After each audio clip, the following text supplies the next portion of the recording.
Muy bien, muy bonita gira, la verdad. Particularmente, bueno, en todos lados, pero en Tuxtepec fue muy emocionante, la verdad, el recibimiento. Bueno, el día de hoy está con nosotros Ariadna Montiel, secretaria de Bienestar, y Citlali Hernández, secretaria de las Mujeres. Ellas van a presentar, bueno, Ariadna va a presentar, inicia el 1 de agosto la inscripción para las mujeres de 60 a 62 años, 60, 61 y 62, de la pensión Mujeres Bienestar. Nos va a dar los datos de cuántas mujeres están recibiendo de 63 y 64 años. Y para que todas las que nos escuchan, que están en este rango de edad, que se preparen para poder hacer su inscripción, porque este año cumplimos la promesa, el compromiso de que las mujeres de 60 a 64 van a tener pensión Mujeres Bienestar. Y Citlali nos va a presentar también cómo van los centros libres, que son estos centros de atención, de apoyo, centros de encuentro de mujeres en todos los municipios del país. Después, Rocío Mejía, ahora sí nos va a dar los datos exactos de la tarjeta Finabien. Bueno, ya los dio el viernes, pero es más información de la tarjeta Finabien. Y como siempre, todos los lunes, Iván Escalante, quienes quieren los precios. Entonces vamos primero con Iván, luego Ariadna, Citlali y Rocío, si les parece. Adelante. Bueno, y está con nosotros Diana, con Humanismo Mexicano.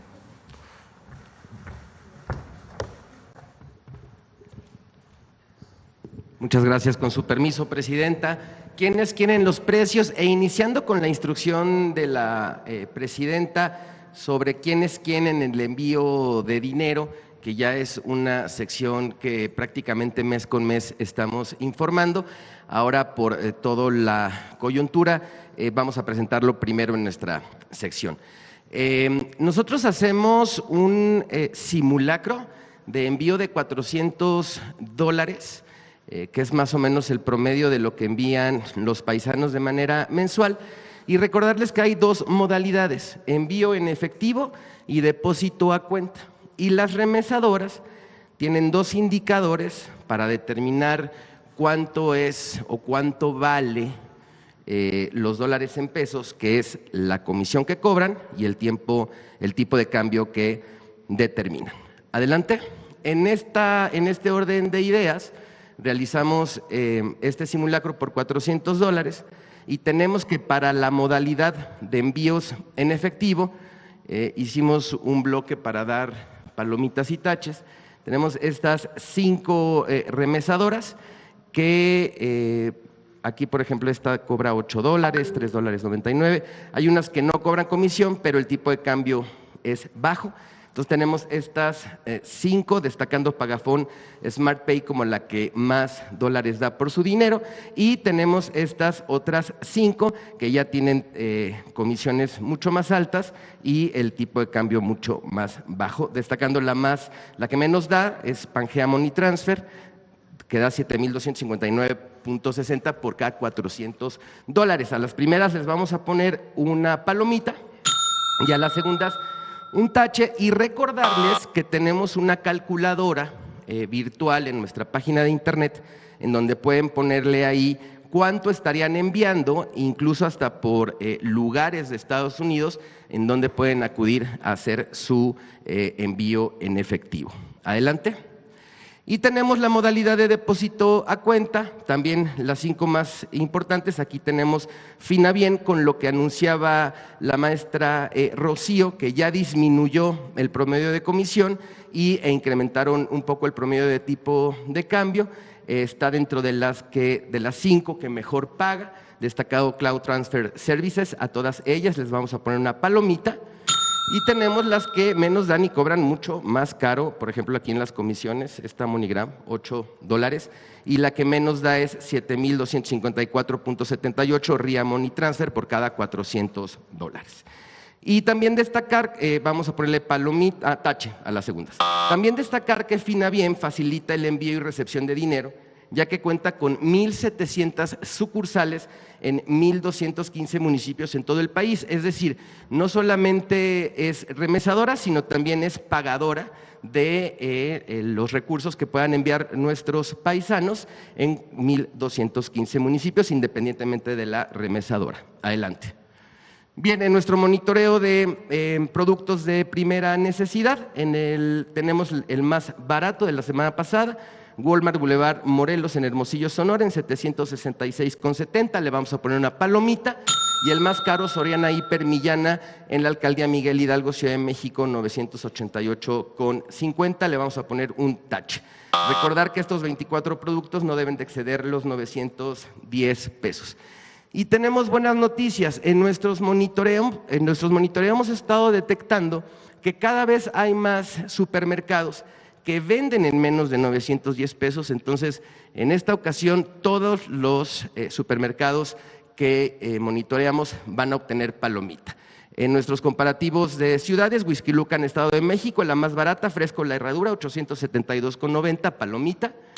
City Market, 896,75, también palomita. En el caso de Oaxaca, la más barata, Soriana Mercado Colegio Militar, 842,70, palomita. Y la más cara, Walmart, 35,06, pero también tiene palomita por estar por debajo de los 910 pesos.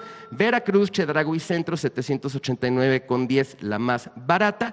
Y Bodega Aurrera, palomita. Y Bodega Aurrera Díaz Mirón, 846,10, la más cara, pero también tiene palomita. Adelante. Hemos estado haciendo comparativos de marcas de productos que integran nuestra canasta básica. Aquí hicimos una comparativa de leche entera ultrapasteurizada por litro en Tetra Pak, porque recordar que hay productos lácteos que vienen en bolsa, entonces ahí es un precio diferente. Aquí quisimos comparar las mismas presentaciones. El litro de leche promedio nacional está en 29.92, pero tenemos estas tres marcas que están entre 16 y 22 pesos, las marcas libres de Chedraui, Grupo Walmart y Soriana, les vamos a poner una palomita. Y las más caras que identificamos en nuestro monitoreo, Lala, Los Volcanes y Santa Clara, entre 33 y 35 pesos, les vamos a poner un tache. Pero miren, puede ser, la diferencia es de más del doble, la más cara a la más económica, y es leche entera en Tetra Pak. Adelante. En seguimiento a la estrategia para promover la estabilización del precio de la gasolina, hemos estado mostrando los reportes por región, y en este caso tenemos la región norte, Chihuahua y Durango. En ambos casos el precio promedio del litro de gasolina regular está en menos de 24 pesos, así como las marcas que participan en estos dos estados, destacando que el más barato es Durango con un promedio de 23.89. Adelante. Monitoreamos los precios justos en las estaciones de servicio, destacando esta de Pemex en Querétaro, 23 pesos con 18 centavos litro, y aquí en cada una de las regiones, y aquí destacamos que en ningún caso se excede de los 2 pesos el margen de ganancia, le vamos a poner una palomita.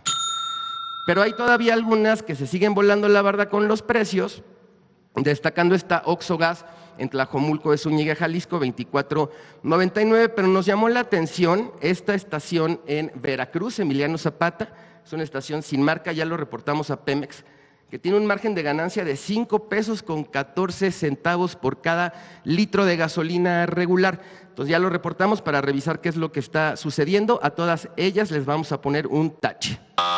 Adelante. Bien, en la revista del Consumidor de julio hay un artículo muy importante, muy interesante, para que las personas revisen qué pasa con los datos móviles de su celular.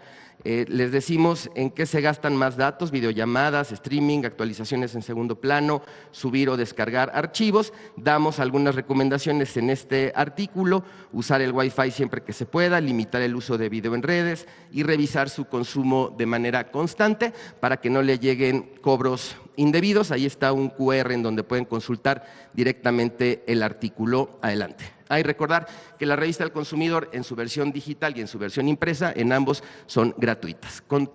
Concluimos con los consejos Profeco de la semana. Uno, Finabién es una opción para cobrar el dinero que te envían. Hay 1,700 sucursales en el país. Recuerda revisar el tipo de cambio y el costo por comisión con nuestra calculadora virtual. 2, ya son más los establecimientos que están logrando tener la canasta básica en menos de 910 pesos. Compara y elige los precios justos. Y 3, cuida el consumo de tus datos móviles. Consulta la revista del consumidor para más consejos de ahorro. Nuestras redes sociales, nuestra página de internet, el número del consumidor. Muchas gracias, presidenta. Muy buenos días. Gracias, Juan. Adelante, Diego. Con el permiso de la presidenta, buenos días a todas y a todos. Traemos muy buenas noticias. Recordar que la pensión Mujeres Bienestar es uno de los 3 programas que nuestra presidenta implementa en su gobierno, adicionalmente a continuar con los programas de bienestar que ya existían. La pensión Mujeres Bienestar en este momento ya la reciben más de 1 millón de mujeres entre 63 y 64 años. Ese fue el compromiso de nuestra presidenta de que se implementara este año para esta edad, 63 y 64. Y hace algunos meses nuestra presidenta instruyó que se adelantara lo que iba a suceder en el 2026 a el mes de agosto, que iniciáramos este registro. Así que es el compromiso cumplido de nuestra presidenta y el compromiso adelantado de nuestra presidenta. Adelante. Gracias. Gracias, compañeros. Pues si tienes entre 60 y 64 años, hay que ir a registrarse del 1 al 30 de agosto, de lunes a sábado, de 10 de la mañana a 4 de la tarde. En la página de la Secretaría de Bienestar pueden consultar a partir de este momento dónde están los módulos. Adelante. ¿Qué documentos debemos llevar? Esto es muy importante para que no tengan algún problema en su registro. Primero, la identificación oficial vigente con fotografía, que puede ser la credencial para votar, el pasaporte, la cédula profesional, la credencial de INAPAM que otorga la Secretaría de Bienestar y puede ser también una carta de identidad que entregue el municipio. La CURP de reciente impresión. Los derechohabientes solo que la impriman antes de su registro, no tiene que ver con que si está certificada o no, sino que la impriman recientemente y ya tendrá la actualización del Registro Nacional de Población. Esto lo detallamos porque es aquí en la CURP donde luego hay alguna situación del registro. Entonces, con que la impriman recientemente, con eso es suficiente. El acta de nacimiento legible, esto es muy importante porque recuperamos datos como origen del estado de nacimiento y cruzamos con la CURP para tener un registro exitoso. Son validaciones que nos permiten tener un registro correcto, pero también un padrón transparente. Y necesitamos un comprobante de domicilio para saber en dónde viven y en dónde van a hacer sus trámites y dónde les vamos a entregar su tarjeta, en qué municipio. Un comprobante no mayor a 6 meses del pago de la luz, del pago del teléfono, del agua, del predial, también de la televisión por cable, que les permita comprobarnos el domicilio. Un teléfono de contacto, esto es muy importante, porque a partir de su registro recibirán su información a través de un mensaje SMS que les llegará a su celular. Recuerden que nuestro trabajo en todos los programas es sin intermediarios, entonces de esta manera mantenemos la comunicación y el envío de información a los derechohabientes, en este caso las derechohabientes. Y ahí mismo se llena un formato de bienestar donde firman la solicitud, pero también viene el aviso de protección de datos personales al que estamos obligados y de esta manera cumplimos con las normas. Adelante. Si alguien por alguna razón, por alguna situación de enfermedad o algún tema que les impida acudir directamente al módulo, nos pueden solicitar una visita domiciliaria, que vayamos a su casa. Hemos ido hasta los hospitales a registrarlos. Quienes viven tal vez en un espacio de cuidado, en un asilo o en un lugar de cuidado de los mayores, también vamos al lugar y hacemos el registro en sitio. ¿Cómo la pueden gestionar? A través de la página de la Secretaría de Bienestar, se meten a la página y ahí llenan un formulario muy sencillo y nosotros estamos yendo al día siguiente al 1 o 2 días siguientes. Adelante. ¿Y dónde vamos a consultar los módulos? Esto es importante, ya lo comentamos en la página de la Secretaría de Bienestar, en gov.mx/bienestar. Ahí va a aparecer el banner del registro de la pensión Mujeres Bienestar. Pican y ahí se despliega por estado, municipio y sale detalladamente dónde están los módulos y su georreferencia. Así que las invitamos a registrarse. Adelante. Y este es el calendario. Va a ser del 1 al 30 de agosto. Como ya dijimos, de lunes a sábado, de 10 de la mañana a 4 de la tarde. Nuestro registro, como saben, se hace por letra. Cada letra tendrá 4 días durante el mes para poderse registrar, por lo que les pedimos que no vayan todas el primer día, para darles una mejor atención. Por eso se hace de esta manera y también les pedimos respetar la letra de su primer apellido el día que les toca. Y para quienes tienen actividades entre semana, también tenemos registro los días sábados, ahí sí, para todas las letras. A veces nos pasamos del tiempo de atención porque el sábado llega más gente que por sus actividades entre semana no pueden registrarse y lo hacen el fin de semana. Entonces, recordar llevar los documentos, original y copia. El original se lo llevan, es solo para cotejo y a partir de ahí su registro. Nuestra presidenta nos ha instruido que a partir del mes de septiembre empiecen ya a recibir sus apoyos directamente en su tarjeta del Banco del Bienestar. Muchísimas gracias. Felicidades a las mujeres. Gracias, presidenta.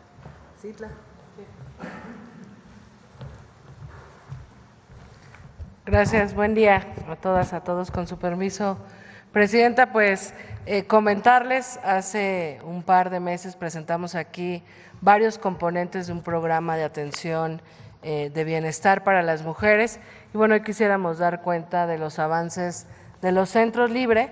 Los centros Libre son estos espacios que hemos destinado para todas las mujeres de México, que tienen una atención integral, tanto para la prevención y la atención de las violencias como para el desarrollo de la autonomía de las mujeres y la realización de varias actividades. Y la idea es que estos centros sean una gran red de servicios para las mujeres. De hecho, hemos platicado con la secretaria del Bienestar, presidenta, que estos centros libres también pueden ser módulos de registro para la pensión bienestar, de mujeres bienestar. Siguiente. Bueno, lo que buscamos en estos espacios es promover la autonomía de las mujeres, prevenir y atender las violencias de género a través de una estrategia integral. Siguiente. Tenemos 5 grandes acciones en esta primera etapa de los centros libres de estos servicios que estamos ofreciendo.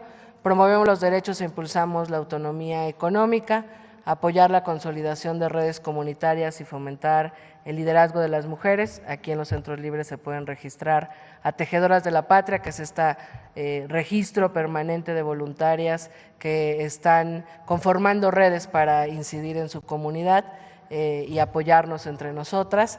3, favorecer el cambio cultural y la prevención de las violencias. También en todos los centros libres se podrán encontrar cartillas de los derechos de las mujeres. Se brinda asesoría psicoemocional y se promueve la salud, todos los servicios son gratuitos. Se brinda asesoría jurídica y atención a las violencias. Hemos ya estado atendiendo en todo el país varios casos de violencia en estos centros. Siguiente. Este es un esfuerzo coordinado con presupuesto del Gobierno federal, pero que a través de la Secretaría de las Mujeres del Gobierno federal, de la mano de los gobiernos estatales, de las secretarias y las directoras de las mujeres en los estados y de las instancias municipales de las mujeres, hemos estado generando todos los esfuerzos para que se construyan estos centros y bueno, agradecemos también siempre su colaboración. Siguiente.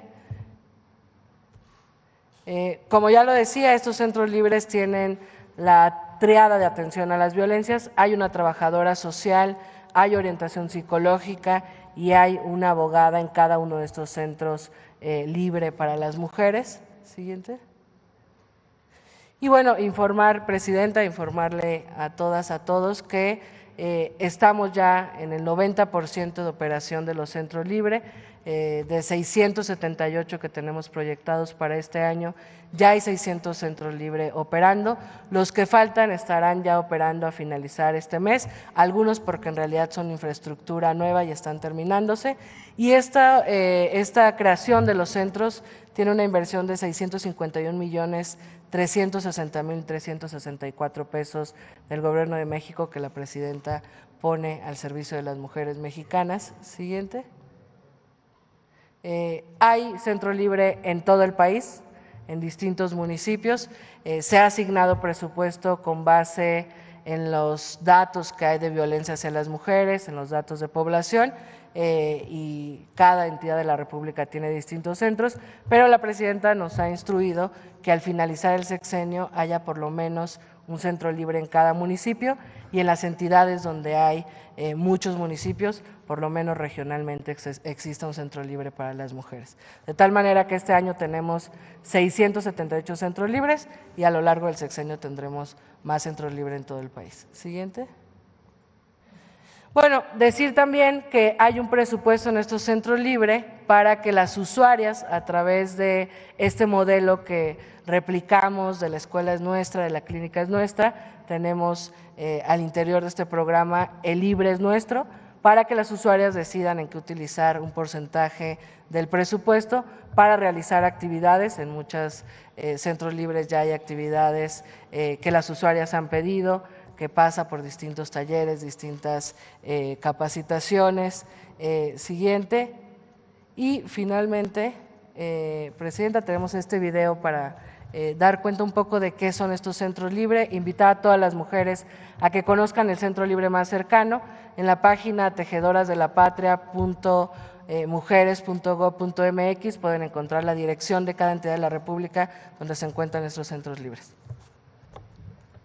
En el Gobierno de México tenemos la misión de garantizar la igualdad sustantiva y una vida libre de violencias para todas. Para lograrlo, la Secretaría de las Mujeres opera el Programa de Atención Integral para el Bienestar de las Mujeres, PAIBIN, una política pública que atiende a las mujeres de forma integral en sus territorios. A través del PAIBIN y el trabajo coordinado de los gobiernos estatales y municipales, creamos los centros libre, espacios de libertad, igualdad, bienestar, conformación de redes y emancipación para todas las mujeres del país.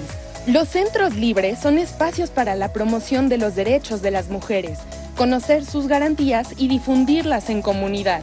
Aquí encontrarán talleres y actividades para fortalecer sus capacidades y autonomías. Estas acciones son elegidas de forma colectiva a través de las asambleas El Libre es Nuestro. Aquí me sentí en verdad respaldada, apoyada y más que nada sentí la empatía del personal hacia mi persona. Significa esperanza. Me hubiera gustado que hace 10 años existiera este centro libre para las mujeres. En verdad agradecerle a la doctora Claudia Sheinbaum por el apoyo a nosotras las mujeres. Es un espacio donde nos sentimos respaldadas y dignificadas. El Centro Libre es un espacio seguro con personal capacitado para ofrecer una tríada de atención a las violencias, conformada por una trabajadora social, una psicóloga y abogadas de las mujeres. Instalado un centro libre en el municipio es una oportunidad muy grande y un espacio para que las mujeres que sufren algún tipo de violencia se acerquen y tengan esa apertura sin ser juzgadas o tener algún prejuicio. Todos estos talleres pues les ayudan a las mujeres para que puedan tener un ingreso propio y ellas puedan ser emprendedoras o tener economía y poder salir de algunas situaciones a lo mejor que están viviendo. Para mí el poder brindar estos servicios como trabajadora social al Centro Libre de Poza Rica significa de gran importancia y valor, sobre todo porque sabemos que muchas mujeres han sufrido diferentes tipos de violencia y estamos aquí para poder ayudarlas y brindarles una atención de manera integral. Al cierre de 2025 habrá 678 centros libres. Por encargo de la presidenta Claudia Sheinbaum, la meta es que cada municipio del país cuente con un centro libre al finalizar el sexenio. El Centro Libre es nuestro. Encuentra el más cercano a tu comunidad en la página tejedorasdelapatria.mujeres.gov.mx. Es tiempo de mujeres. Secretaría de las Mujeres, Gobierno de México. Finalizo invitando a todas las mujeres a que conozcan su centro libre más cercano e informarle, Presidenta, que como nos lo ha instruido, la idea es que estos espacios sean un espacio de encuentro seguro, de libertad, de autonomía para las mujeres y que se vayan convirtiendo también en un espacio que otorgue una red de servicios del Gobierno de México. Ya en algunos centros libres se han sumado a la estrategia de alfabetización y el INEA está dando ahí cursos para mujeres adultas. Estamos también trabajando con la Secretaría del Trabajo para que haya bolsas de trabajo. Nos ha instruido la Presidenta también que en cada centro libre haya una biblioteca del Fondo de Cultura Económica. Estamos ya también por concretar ello. Y bueno, esta es la primera etapa de los centros libres, pero buscamos que sea un gran espacio de encuentro y de paz, de bienestar para todas las mujeres. Muchas gracias, Presidenta. Gracias.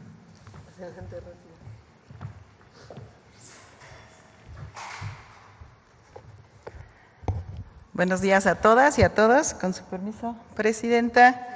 Hoy nos dirigimos principalmente a los y las paisanas que nos escuchan todos los días desde allá en Estados Unidos y también a los millones de familiares que viven aquí en México y que son beneficiarios y reciben estas remesas con muchísimo amor cada mes. El viernes pasado, como bien mencionó la Presidenta, explicamos el esquema de operación en general para el envío de las remesas y hoy nos vamos a concentrar en cómo obtenerla, cómo se usa y cómo se envían las remesas. Primero, cómo obtener la tarjeta Finabien Paisano en Estados Unidos. Como bien mencionábamos, pueden ir a cualquiera de los 53 consulados de México en Estados Unidos y de manera más sencilla y más cómodo, pues es pedirla directamente por correo y la reciben en su domicilio en menos de 2 semanas. Se pueden ver la página finabien.gov.mx o directamente también en el www.miconsulado.sre.gov.mx. ¿Qué necesitan para obtener esa tarjeta? Primero, una identificación oficial. Como ustedes saben, muchos de nuestros compañeros o compañeras que van para allá muchas veces llegan sin documentos. Entonces pueden ir a un consulado y solicitar la matrícula consular.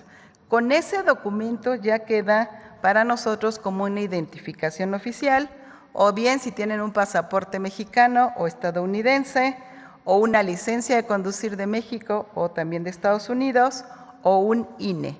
Además de cualquiera de estos documentos de identificación oficial, un teléfono celular y un correo electrónico y un comprobante de domicilio de allá en Estados Unidos, aunque no esté en nombre de la persona. En la que sigue vamos a ver cómo se obtiene la tarjeta Finabien Paisano aquí en México y pueden ir directamente a las 1,700 sucursales de Finabien o también solicitarlas por correo, aquí mucho más sencillo, con un INE, una CURP, un teléfono celular y un correo electrónico. Y la que están viendo ustedes en la pantalla es cómo se usa la tarjeta Finabien Paisano allá en Estados Unidos. Primero, como bien mencionábamos, se baja la aplicación. Una vez que ya tienen la tarjeta y bajaron su aplicación, ¿cómo le van depositando dinero a esa tarjeta? Y lo más sencillo es, si reciben el salario en efectivo, pueden ir a depositarle en más de 38 cadenas comerciales, como farmacias CVS, como Walgreens, como Walmart, como Dollar Tree, y en más de 150,000 comercios. Van ahí y le depositan en efectivo a su tarjeta. O bien, esto sería mucho mejor, pedirle al empleador allá que les hagan una transferencia electrónica directa de su nómina, de su salario, a la tarjeta. ¿Cómo le llega el recurso entonces al familiar en México? Una vez bajada la aplicación, una vez que la tarjeta cuenta con dinero, hacen una transferencia directa de su tarjeta Finabien Estados Unidos a la tarjeta del familiar en México, que ya debe contar también aquí con su tarjeta Finabien México. En cuestión de segundos reciben la remesa. ¿Y cuánto puedes enviar al mes? Aquí lo que estuvimos revisando es que, según datos del Banco de México, directamente nos da que las familias reciben un promedio de $400 al mes y que coincide con nuestras estadísticas en Finabien. Esos $400 al mes, como bien mencionaba el titular de la Profeco, pues ya con la baja que logramos en la comisión a solo 2.99 y el tipo de cambio también que se ha ido mejorando, pues ya están recibiendo las familias por esos $400 $7,424 pesos al mes. No obstante, y por instrucciones de la presidenta, estamos revisando de manera permanente cómo mejorar las condiciones tanto de tipo de cambio como de la comisión.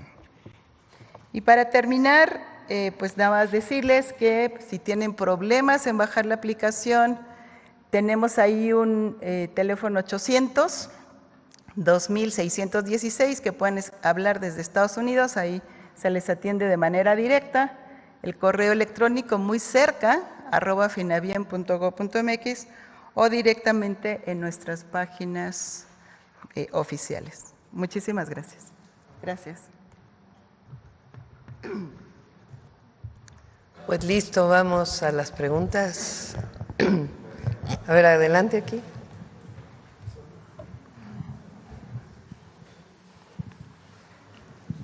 Gracias, presidenta. Buenos días, Karina Aguilar, de Diario 24 Horas. Sobre este tema de Finabien, preguntarle, cuando se obtiene la tarjeta en Estados Unidos, ahí se puede depositar prácticamente todo el dinero de los paisanos y en caso de que sean deportados, ¿lo puede recuperar en México? Sí, por supuesto. O sea, es un tema… Sí, porque está vinculado con Financiera para el Bienestar, que es una institución mexicana que tiene alianzas en Estados Unidos con instituciones financieras para poder hacer el envío de remesas. Y no se quedan desprotegidos. No se quedan desprotegidos. Por otro lado, preguntarle, presidenta, el fin de semana el presidente del Senado, Gerardo Fernández, reveló que el coordinador de los senadores de Morena la había visitado en 2 ocasiones en Palacio Nacional la semana pasada. ¿Nos podría platicar si tocaron el tema de Tabasco? ¿Reveló qué, perdón? Reveló que Adán Augusto López, el coordinador de Morena, la había visitado en 2 ocasiones la semana pasada aquí en Palacio Nacional. ¿Nos pudiera mencionar si tocaron el tema de su secretario? Tengo reuniones, como lo he informado aquí, todos los lunes. Por ejemplo, este lunes no, pero normalmente tengo reuniones los lunes cuando hay sobre todo periodo ordinario para pues revisar las leyes que se han aprobado, cuáles faltan. Es esencialmente un tema legislativo. Viene Ricardo Monreal y Adán Augusto López y revisamos los temas principalmente relacionados con la agenda legislativa. Vinieron el lunes y después ya no, la semana pasada solamente vino el lunes. ¿Y ha hablado usted con Adán Augusto sobre este tema de Hernán Bermúdez? A ver, yo creo que lo importante aquí es lo siguiente, y además para que se vea la diferencia. En este caso, esta persona que fue secretario de Seguridad Pública del Estado de Tabasco es investigado y tiene una orden de aprehensión por la Fiscalía General de la República. Muy distinto a otros casos donde, por ejemplo, García Luna fue en Estados Unidos.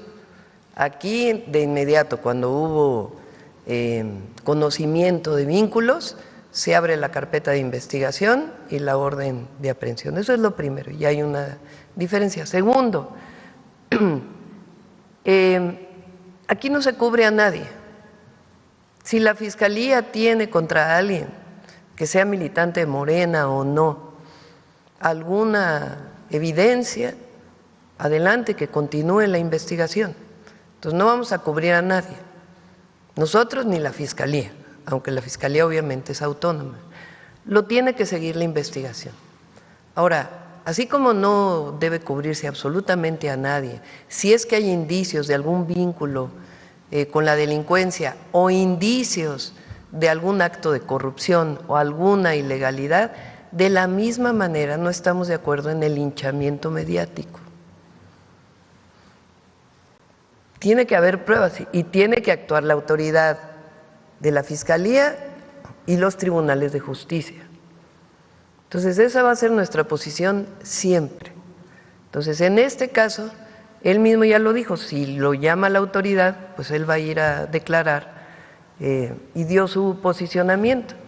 Entonces, pues creo que hasta ahí es lo que se conoce, y si sigue la investigación, que sigue la investigación.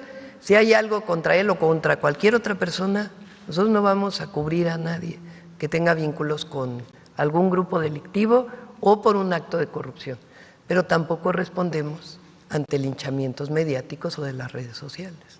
Gracias. Y preguntarle, no sé si ya el titular de Profeco nos pudiera revelar los nombres de los servidores públicos que le pidieron favores, diputados y servidores públicos que le pidieron favores y que reveló en una comparecencia en Cámara de Diputados. Con permiso, Presidenta. Bien, más allá de los nombres, yo quisiera dar dos mensajes. Uno es que formalmente o finalmente los procedimientos a estas empresas se realizaron, se verificaron, se sancionaron y están en este proceso y en este procedimiento. Y dos, encontramos en la gran mayoría de los legisladores mucha sensibilidad y nos van a ayudar en particular a mejorar muchas cosas para atender a personas consumidoras.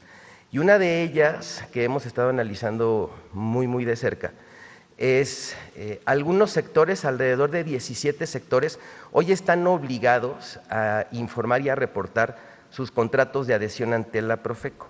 Entonces, en esta reflexión y en esta mesa de trabajo se determinó que tendrían que ser mucho más sectores para poder proteger mucho más a las personas consumidoras. Entonces, estamos trabajando en ello. Lo que nos dijo la presidenta es todo conforme a la ley, todo conforme a derecho, y nosotros seguimos haciendo nuestro trabajo. Muchas gracias, Presidenta. Y gracias. Y por último, preguntarle a la secretaria Citlali Hernández si la mayoría de las mujeres o qué porcentaje de las mujeres que llegan a estos centros libres son mujeres violentadas o son mujeres que quieren salir adelante y aprender algún oficio y demás. Por favor. Son mujeres con diversas situaciones, mujeres que buscan atención o orientación para alguna violencia, mujeres que están saliendo de una violencia o solamente mujeres que están buscando un espacio para su desarrollo personal y su autonomía, y buscamos que sea un espacio de encuentro de todas las mujeres en sus comunidades. ¿Pero tendrá los porcentajes? Tenemos atendidas cerca de 30,000 mujeres en todos los centros libres, pero son diversas sus situaciones y la verdad es que cada vez están asistiendo más mujeres para encontrar diversas actividades, no solamente que tienen que ver con violencias. Gracias, Presidenta. En cuanto vayan avanzando, les damos los porcentajes, cuántas mujeres de acuerdo a qué necesidad van. Adelante. El compañero, sí. Gracias, Presidenta. Muy buenos días. Santiago de Llano, de Ecos Media MX. Presidenta, mi primera pregunta sería para la secretaria Citlali Hernández, si es posible. Secretaria, a través de estos centros libres, ¿qué otras políticas públicas están articulando desde su secretaría para acompañar a estas mujeres en temas de salud, cuidado y participación comunitaria? ¿Cómo se vinculará este programa con otras estrategias de bienestar integral?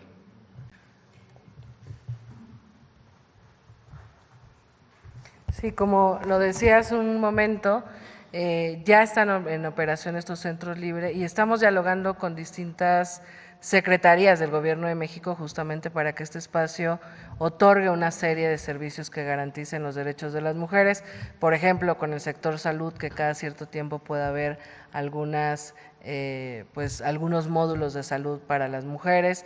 Este es, digamos, el inicio de la operación con estos servicios, atención y prevención de las violencias y actividades para el desarrollo personal, pero la idea es que sea un espacio donde las mujeres encuentren los diversos servicios y acciones de bienestar del Gobierno de México.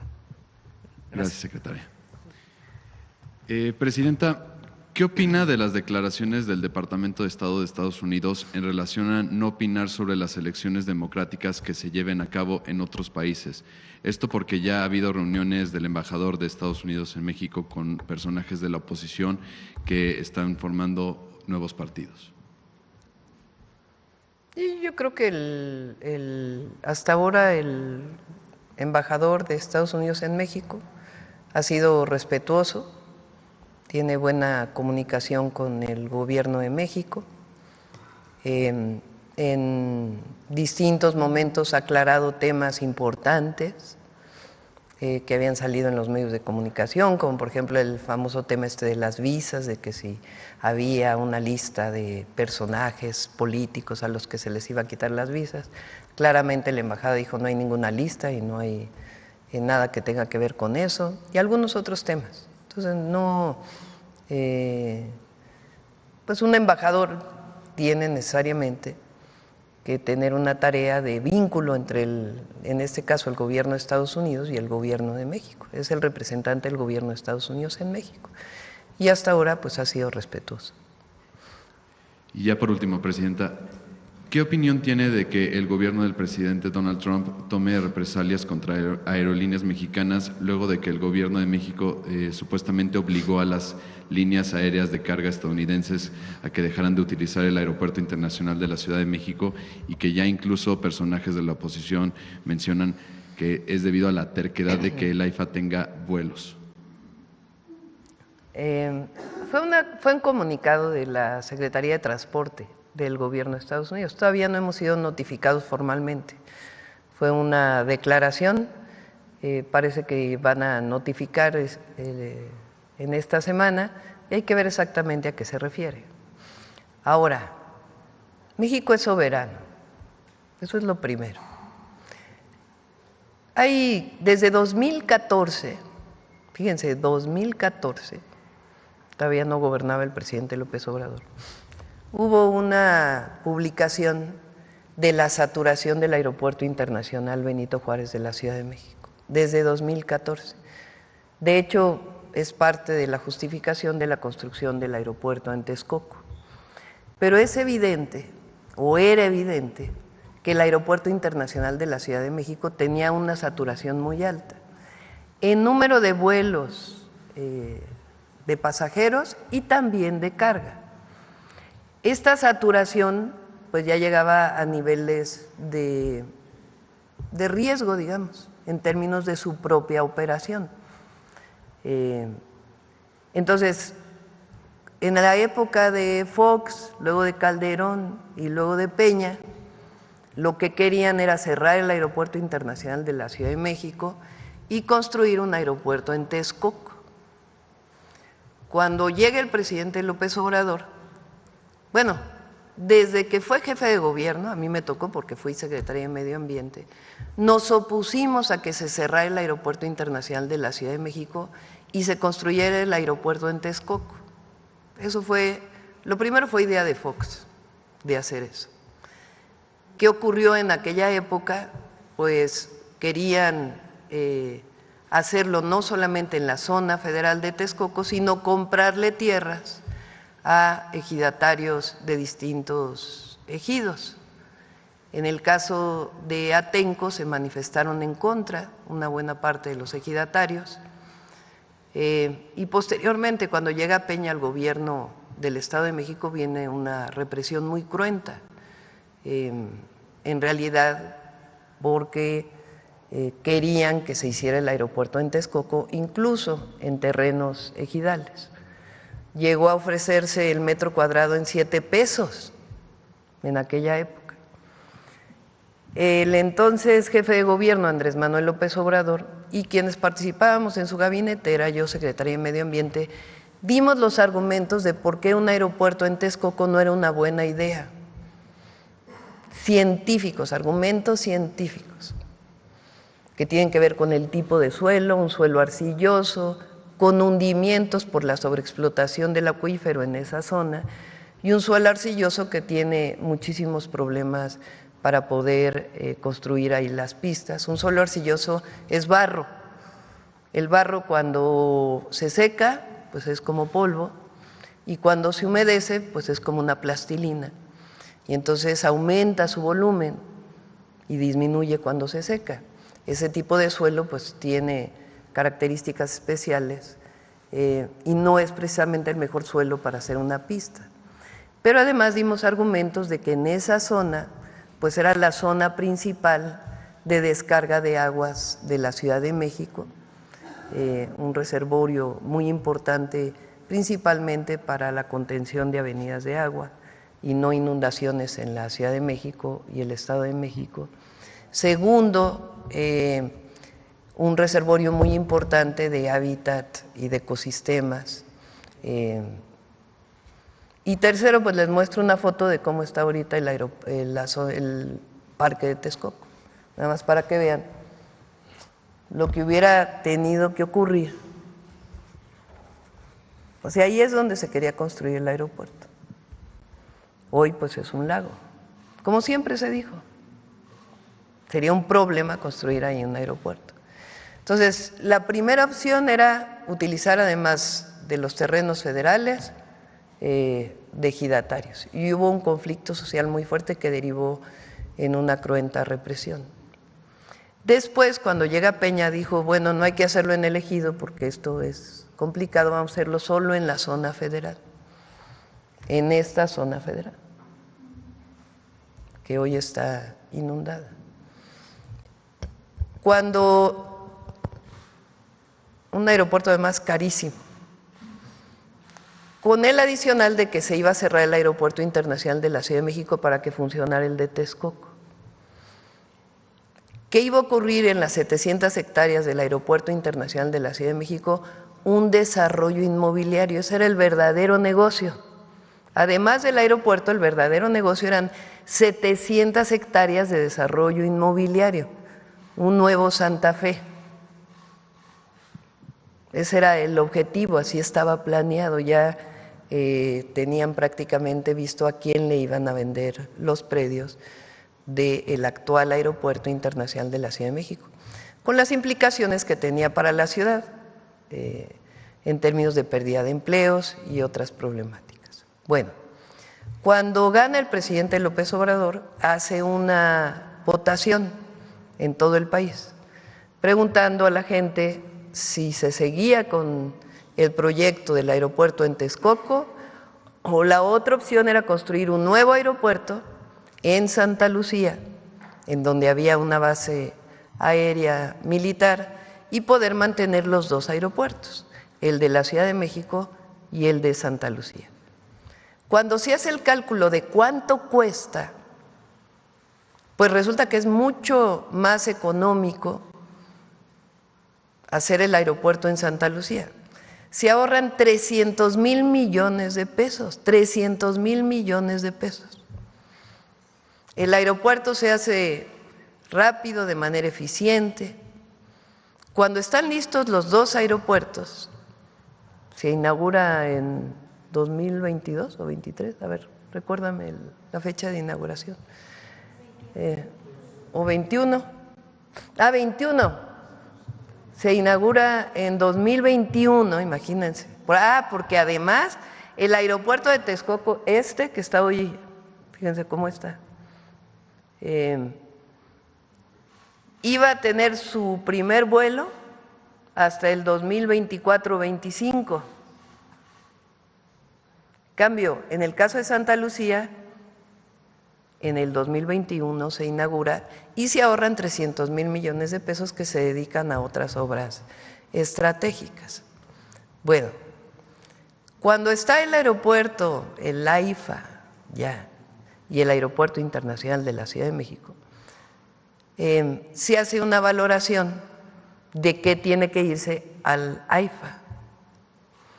Y en esa valoración se decide, entre otras cosas, que es muy importante que la carga dedicada se vaya al AIFA. ¿Qué quiere decir la carga dedicada? En los aviones pues llega pasajeros y mercancías. A veces en los aviones de pasajeros también vienen mercancías. y hay aviones dedicados exclusivamente a la carga. Entonces se toma la decisión a partir de un estudio, de una revisión técnica, de que la carga se vaya al AIFA y además que se reduzca el número de vuelos en el Aeropuerto Internacional de la Ciudad de México. Pues ese era el objetivo de construir un nuevo aeropuerto, que disminuya la saturación del de la ciudad para que se fuera al de Santa Lucía, hoy Aeropuerto Internacional Felipe Ángeles. Entonces se toman decisiones con base en estudios técnicos, decisiones soberanas, y se avisa a las empresas de carga, por ejemplo, DHL es la primera que se va, el primer vuelo de carga que llega al Aeropuerto Internacional Felipe Ángeles, y después otras empresas. Allá tiene que instalarse pues todas las aduanas, los recintos fiscales, porque todo eso es necesario, es parte de la normatividad para la llegada de carga que viene de otros países. Bueno, algunas empresas de Estados Unidos se quejan en aquel momento de que es poco tiempo el que les avisaron para trasladarse. Algunas, la mayoría dice mucho mejor no haber tanto tráfico para sacar la carga, podemos desde el AIFA dirigirnos a otras zonas que no son directamente la Ciudad de México. Entonces hay algunas empresas que dicen fue muy poco tiempo de aviso. Sin embargo, pues ya pasó más de un año, año y medio, y las empresas se han ido adecuando pues a esta nueva circunstancia que es benéfica para todos, el que la carga se haya ido, la carga dedicada al Aeropuerto Internacional Felipe Ángeles. Para cualquier duda, cualquier aclaración con las empresas, pues hay mesas de trabajo con tanto la Secretaría de Infraestructura, Comunicaciones y Transportes, como con Defensa, que es quien opera el Aeropuerto Felipe Ángeles, como con la Marina, que es quien opera el Aeropuerto Internacional de la Ciudad de México. Y se resuelven las cosas. Entonces no hay razón para tener alguna sanción que tenga que ver con este asunto. ¿Qué es lo que se privilegió? La seguridad. Y ya escuchamos la semana pasada que el aeropuerto va muy bien, este diciembre recibe nuevos vuelos internacionales, está funcionando muy bien y la carga también está funcionando muy bien, se están fortaleciendo los recintos fiscales, las aduanas, para que todavía sea mucho más eficiente la salida de carga. Y se va a estar en comunicación, no hay razón alguna para que tenga que haber una sanción. Y la decisión de hacer el aeropuerto en Santa Lucía, pues fue una muy buena decisión, si no imagínense qué hubiera pasado si se hubiera seguido con el aeropuerto en Texcoco. Presidenta, ahorita que mencionó a la Sedena, este fin de semana se llevó a cabo… 21 de marzo del 22. ¿El 22 seguro? No sé por qué yo recordaba que era el 21, del 22, está bien. Este fin de semana, el sábado, se llevó un ensayo por el evento que se realizará este sábado 26 de la fundación, de los 700 años de la Fundación de México Tenochtitlan, donde varios de los actores que representarán en este evento son integrantes de la Sedena. ¿Qué mensaje le daría al pueblo de México ante este evento? Uy, va a ser algo muy, muy especial. A ver, aparte de que se va a transmitir por todos los medios públicos, los invitamos a que vengan al Zócalo. Es la historia del pueblo mexica, de la fundación de Tenochtitlan y después también pues de la invasión española y lo que se llama la caída de Tenochtitlan. Pero al mismo tiempo es una reflexión de lo que significa los pueblos originarios, nuestra base fundamental cultural de nuestro país y en particular para la Ciudad de México lo que significa pues la historia de la ciudad y al final México, el nombre de nuestra patria, pues viene de ahí. Entonces es nuestra herencia cultural. Entonces es muy importante el reconocimiento de la Fundación de Tenochtitlan. Se hizo un evento en el 21, formalmente en los escritos está 2025, pero en el 2021 José Alfonso sabe más. A ver, ¿por qué no platicas del 2021 y 2025?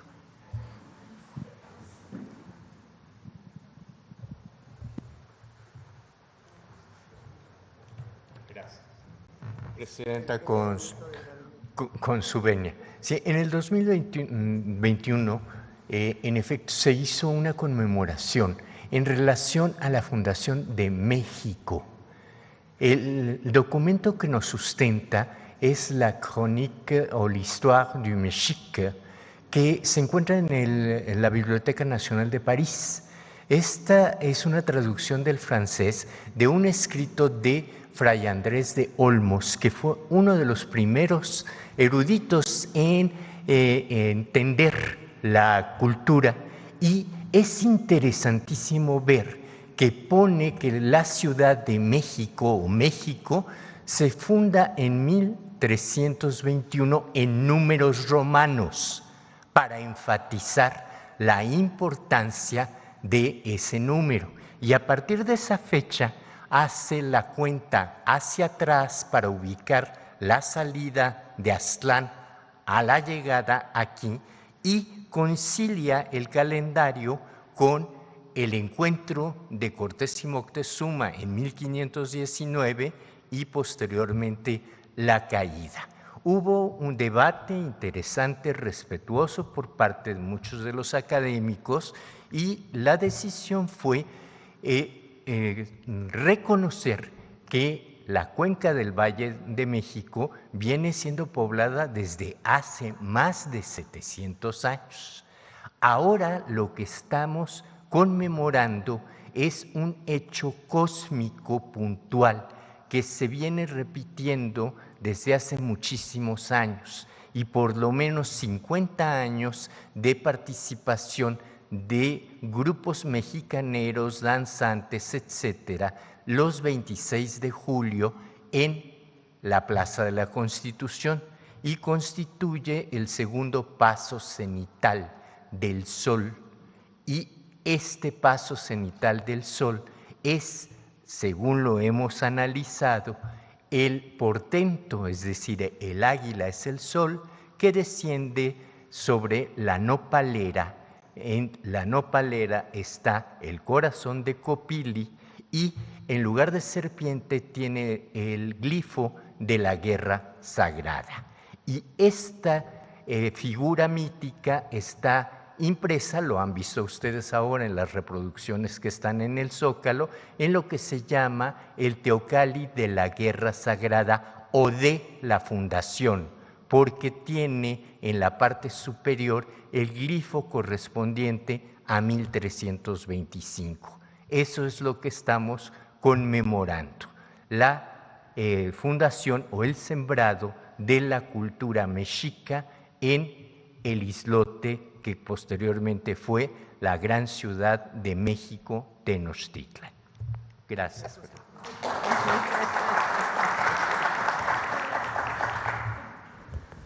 Adelante. Gracias. Buenos días, Presidenta. Julia Bonilla, del periódico La Razón. Nada más para complementar el tema de los aviones. Entonces, ¿estarían descartando totalmente hacer una reasignación en el aeropuerto en el Benito Juárez? No. No la descartan. No. O sea, la definición de la cantidad de vuelos que hay en el Aeropuerto Internacional de la Ciudad de México y en el AIFA se define técnicamente, no es una decisión subjetiva, es una decisión técnica a partir de la seguridad y del buen funcionamiento de ambos aeropuertos. Junto con Toluca, pues son los 3 aeropuertos más importantes de la zona centro, de la zona metropolitana del Valle de México. Entonces, las decisiones son técnicas. Todavía no se recibe por parte del Departamento de Transporte de Estados Unidos la notificación para ver a qué se refieren.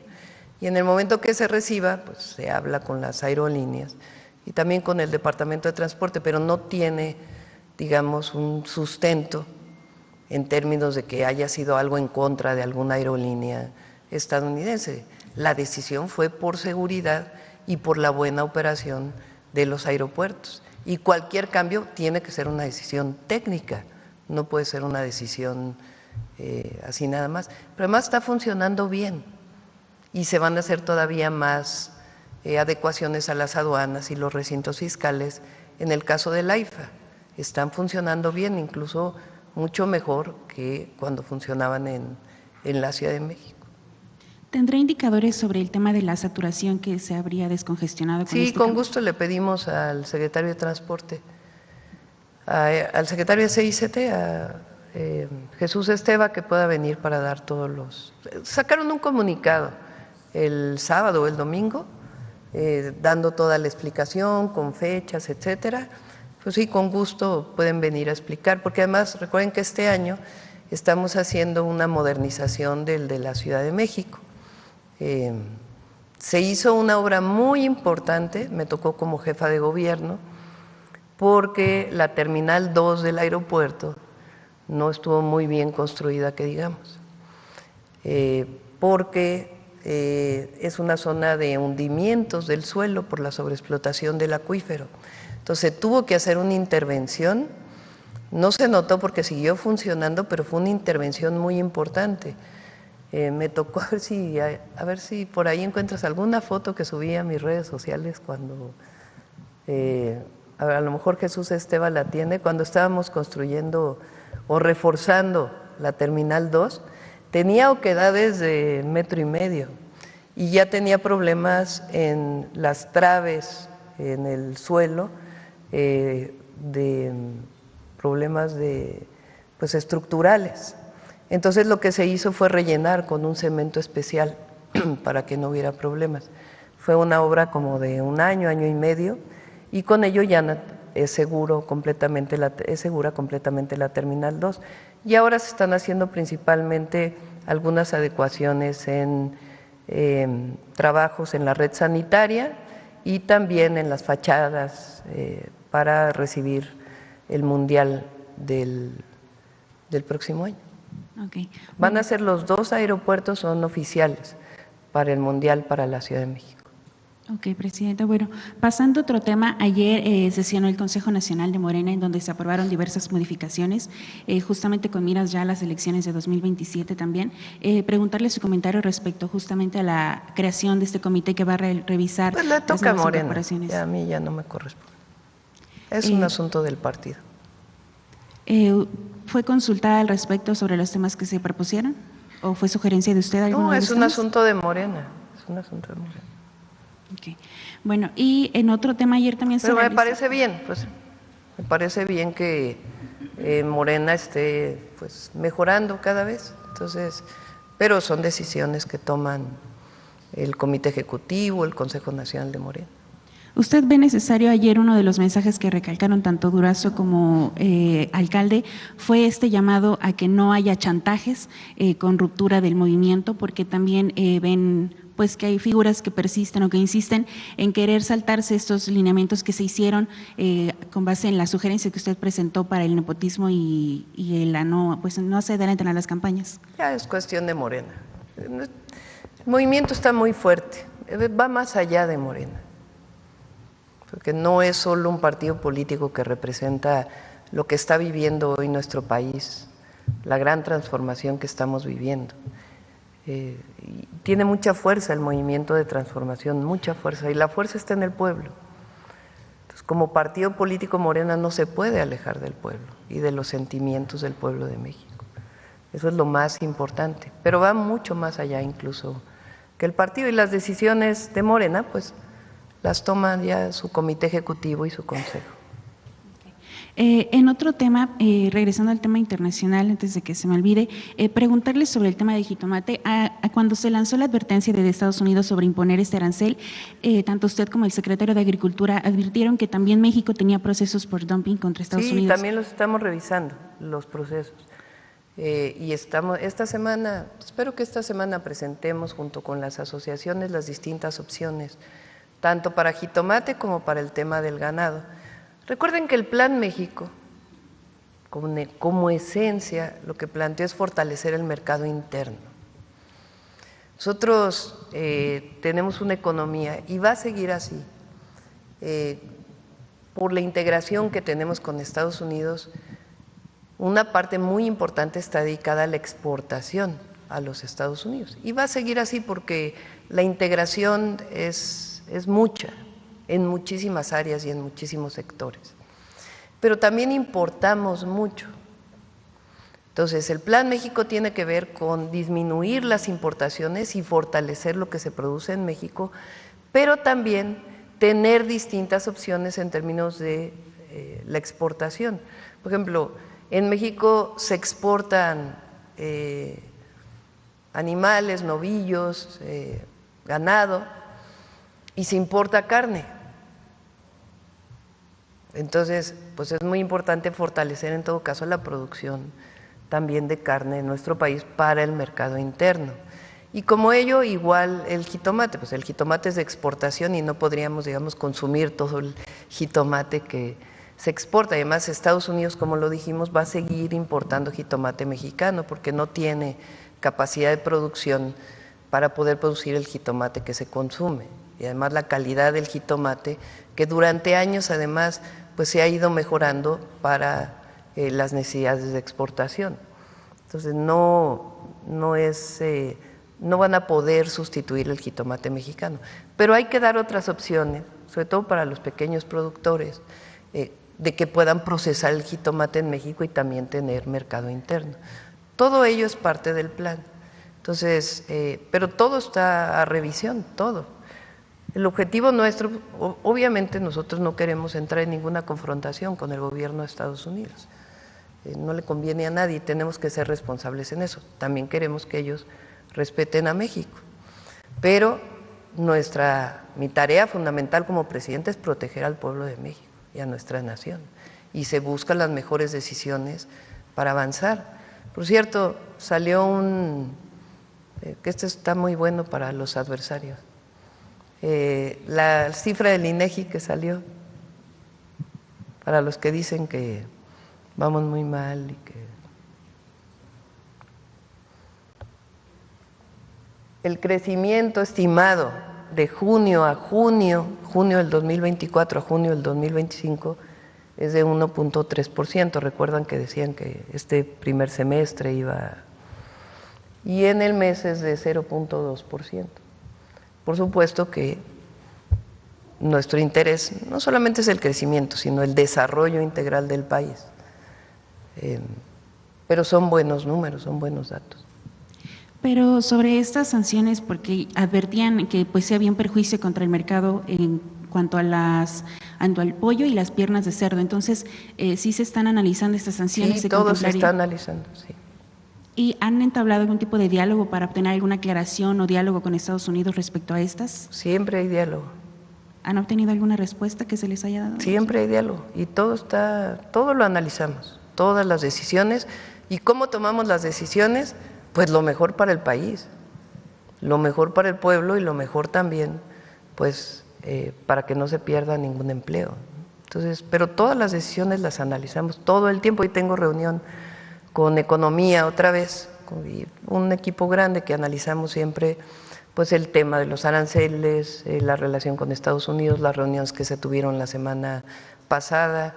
Entonces, todas las decisiones las analizamos, sus pros, sus contras, y buscamos siempre lo mejor para el país.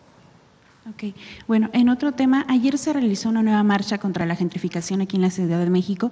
Usted ya había adelantado que se estaba buscando un acercamiento por parte de la SEDATU con el gobierno capitalino, saber qué avances hay al respecto y si hay algún planteamiento para atender esta situación. Ya lo informó la jefa de gobierno, estuvo ahí en la presentación la SEDATU, porque se estuvo trabajando con ellos, nos pidieron apoyo y ahí estuvimos. Para las propuestas que hicieron para atender sobre todo la necesidad de vivienda y de los altos precios de la renta en la Ciudad de México. Ahí estuvo SEDATU. Por cierto, aprovecho para sobre el tema de la marcha de ayer. Hubo algunos actos con los que no estamos de acuerdo y no vamos a estar de acuerdo nunca.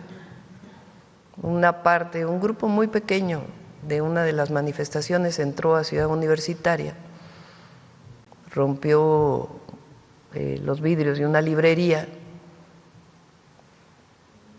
y quemaron libros los únicos que han quemado libros en la historia son los fascistas.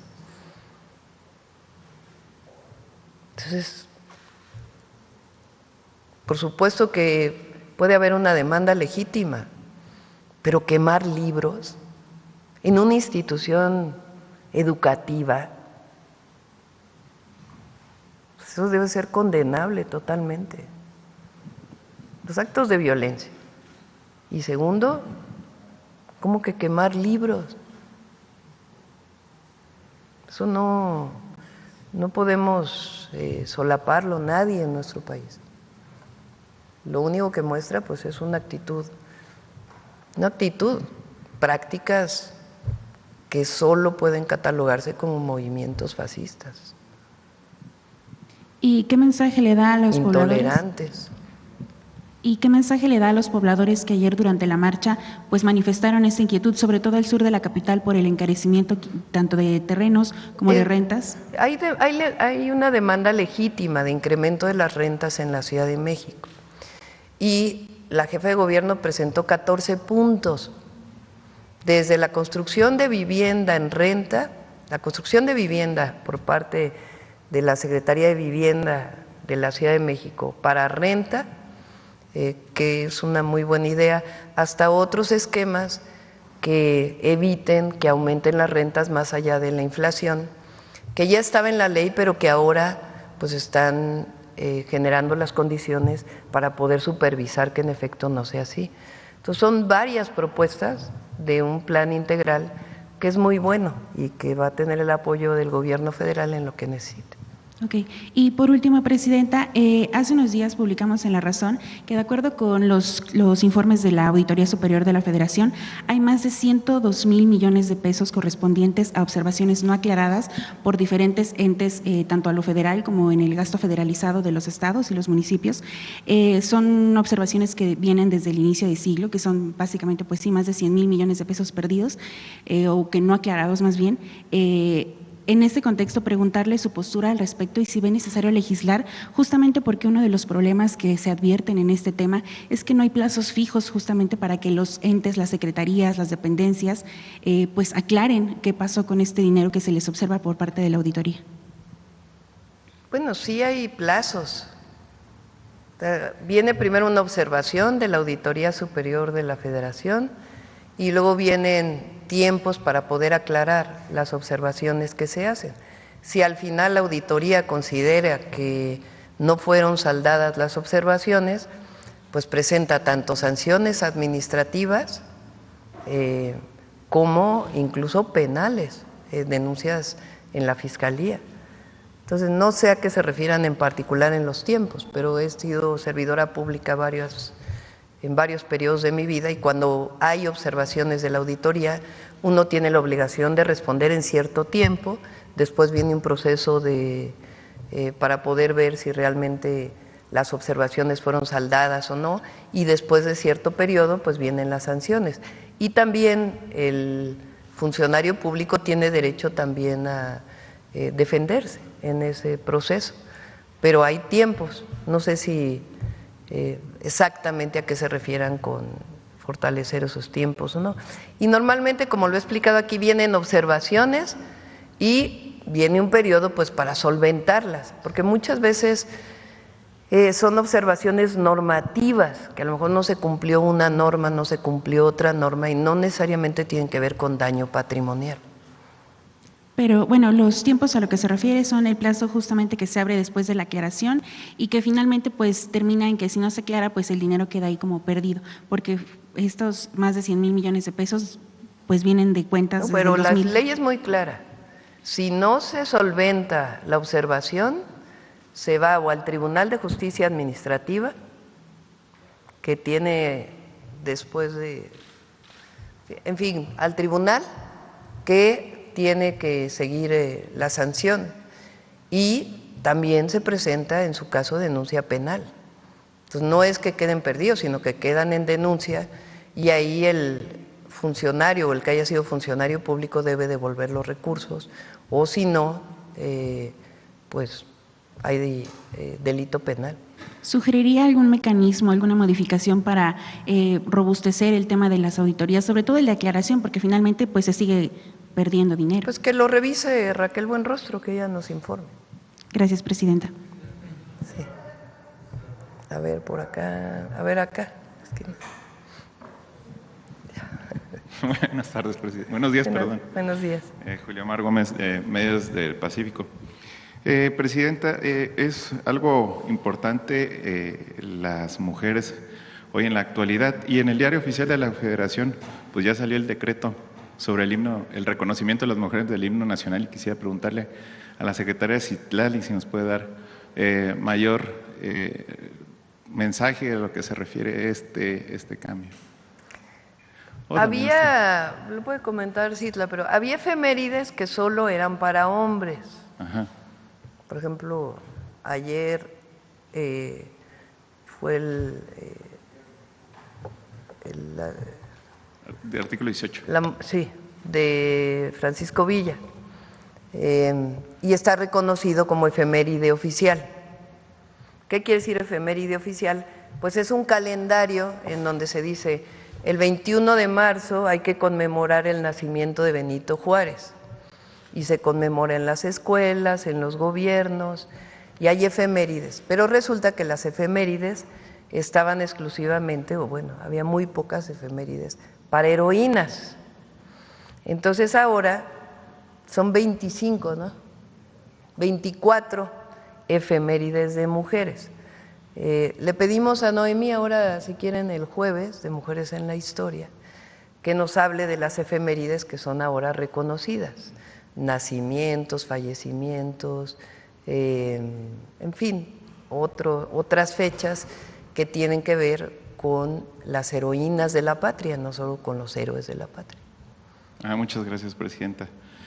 Presidente, en otro tema, una pieza clave en el proceso de impartición de justicia, sin duda, son las fiscalías. Sin embargo, al igual que el Poder Judicial, estas instituciones que facilitó la huida de la persona responsable, al lugar de los hechos pues llegó Robertón Gay Morales, reconocido empresario de la zona y tío de la responsable, quien hizo uso de los contactos para que su sobrina no fuera llevada ante el Ministerio Público.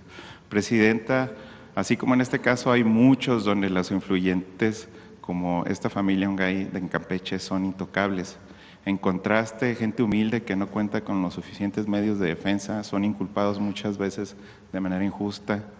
Ante esta situación, ¿cómo podría hacer las fiscalías no sea un obstáculo en el nuevo sistema de impartición de justicia que iniciaría el próximo septiembre? Nada ni nadie por encima de la ley. No debe haber privilegios. Cero privilegios. No puede haber relación con un familiar o algún tipo de influencia para evitar que se cumpla con la ley. Entonces, pues que se revise este caso en particular en Campeche. Y pues esa es la nueva tarea del Poder Judicial. Y en el caso de las fiscalías, pues también tiene que haber vendrá pues el proceso de revisión de las fiscalías. Usted lo ha dicho, presidenta, hay casos donde los jueces no todos son malos y no todos son buenos, pero en este caso hay jueces que han hecho su trabajo, y lo digo porque en un caso en Baja California Sur, particularmente en Los Cabos, una familia que ha sido, pues, el problema de las tierras siempre van a ser un problema allá, lugares como turísticos y que tienen un valor muy alto, y que después de 25 o 30 años de litigio lograron darle el fallo a la sentencia de estas familias originarias de Los Cabos. Ya se inició desde hace mucho tiempo, pues ya se dio la sentencia, pero también a que se inició también un proceso de solicitud de revisión aquí porque SEDATU no ha querido dar, no ha acatado la sentencia por parte del juez de hacer, pues entregar lo que es la escritura, o vaya el título. Lo revisamos y sí, ya lo determinó el juez, tiene que... Sí, ya lo determinó, y el punto es que SEDATU no ha obedecido. Lo revisamos, nos das los datos. Y sí, con mucho gusto se los vuelvo a compartir. Sí. Muchas gracias, presidenta. A ver, aquí. Sandra Aguilar, de Grupo Informativo. Buenos días a todos. Particularmente a aprovechar que está tanto la Secretaria de Mujeres y también la Secretaria de Bienestar. Nos han compartido, Presidenta, los adultos mayores, hombres y mujeres, de repente extravían su tarjeta para poder ir a cobrar su pensión que se les deposita constantemente, y nos han compartido que batallan mucho para poder recuperar nuevamente, que los traen vueltas y vueltas, que les piden el documento. Hay un documento que les entregan al momento también de que firman ellos como un acuerdo, es un documento, y muchos de ellos no lo tienen extraviado. Entonces, compartirle que sí están batallando y necesitan ellos acudir directamente a la sucursal.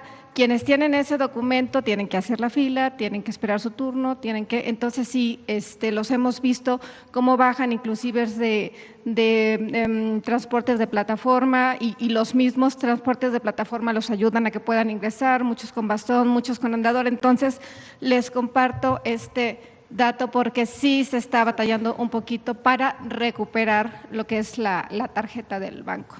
Gracias. ¿Cómo se tiene que hacer el trámite para restituir la tarjeta si la perdieron, la extraviaron, se la robaron? Primero hay que hablar a la línea del Banco del Bienestar para notificar que está extraviada. Ahí les van a dar un folio. Con ese folio tienen que ir al módulo de la Secretaría de Bienestar, porque todos los trámites son presenciales, porque justo cuidando a los adultos mayores, que nadie dé por perdida su tarjeta o su trámite, la entrega se hace de manera directa, inclusive cuando están enfermos, que no pueden salir de casa y toca ya la recepción de la tarjeta, si nos avisan, la entregamos. Y se tiene que hacer el trámite de reposición del plástico con nosotros y nosotros con el banco.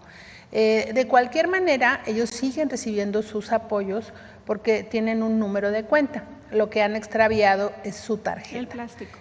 Así es, pero ellos siguen recibiendo sus apoyos, y en el tiempo en el que llega la tarjeta, ellos pueden retirar en ventanilla.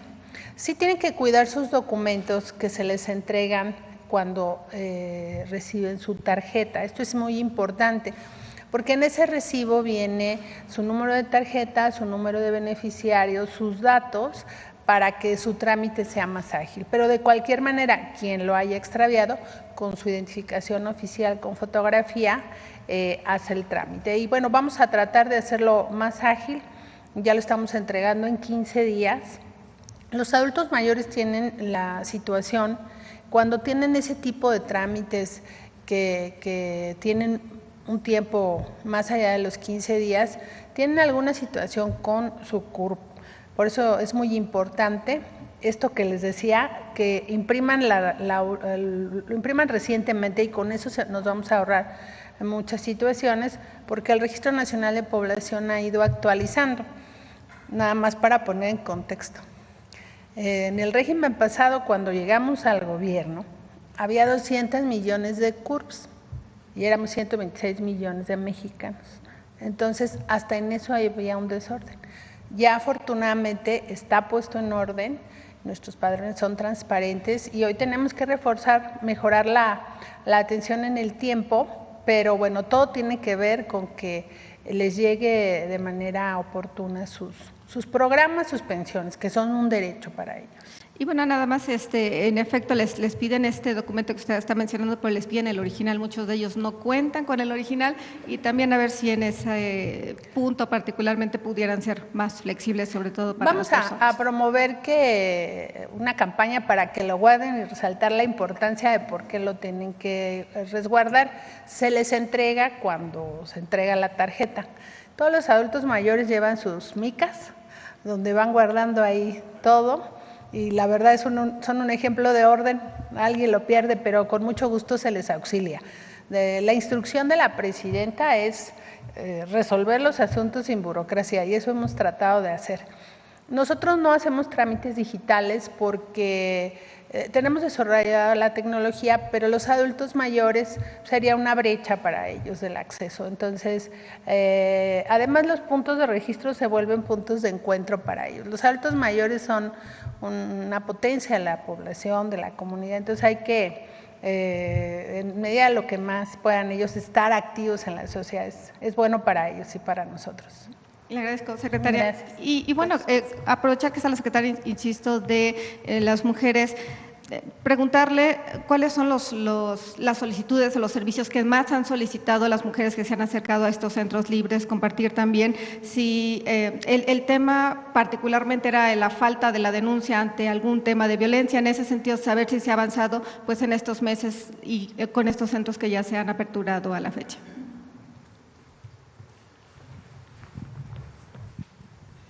Sí, recordar que las mujeres que viven violencia muchas veces no saben qué hacer o a dónde acudir o les cuesta trabajo. Entonces, en estos centros hay orientación psicológica y jurídica, que es como el primer acercamiento y que va dotando de cierta confianza a las mujeres para denunciar. También hay centros de justicia donde las mujeres suelen acudir ya a un acompañamiento más de denuncia, y yo estoy convencida que por la confianza que la presidenta le ha dado a las mujeres en términos de que no están solas, de que las reformas que se han aprobado obligan a todas las autoridades a transformar pues su actuación respecto a la atención a las violencias, las mujeres estarán denunciando más.